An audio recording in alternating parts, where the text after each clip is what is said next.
এইবিধ হৈছে বনৰীয়া আলু বা হালধা আলু বা কিছুমানে কয় ঝপৰা আলু বুলি, অৰ্থাৎ জোপোৰাত থকা কাৰণে ঝপৰা আলু বুলি কয়।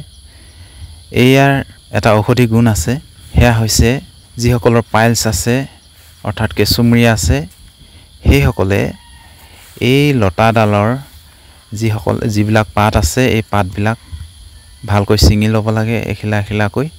তাৰ পিছত পিচিব লাগে।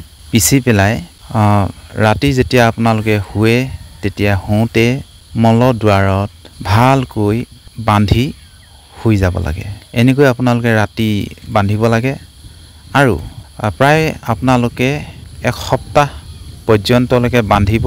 চাব যে আপোনাৰ শৌচ কৰোঁতে যি তেজ টোপ টোপকৈ পৰে সেইবিলাক ভাল হ'ব লৈছে আৰু পাইলছ লাহে লাহে বহি যাব লৈছে, অৰ্থাৎ নোহোৱা হ'ব লৈছে।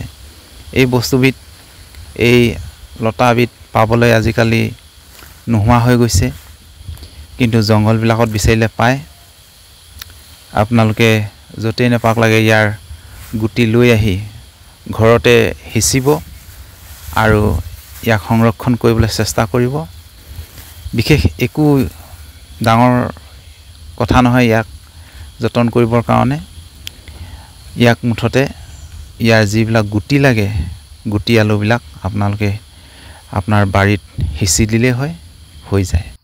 ধ্যান দিব যাতে মাটিখিনি ঢিলা হয় আৰু পলসুৱা হয়, তেতিয়া আৰু অধিক ভাল হয়। ঔষধটো প্ৰয়োগ কৰোঁতে কিন্তু আপোনালোকে সাৱধান হ'ব যে বহুত জ্বলা পোৰা কৰা যেন লাগিব। যদিহে বেছি জ্বলা যেন লাগে তেতিয়াহ'লে এৰুৱাই দিব আৰু ধুই দিব। বন্ধুসকল, ভিডিঅ'টোৰ ইনফৰমেশ্যন ইমানেই আছিল। আপোনালোকে শ্বেয়াৰ কৰি লয় যেন। ধন্যবাদ।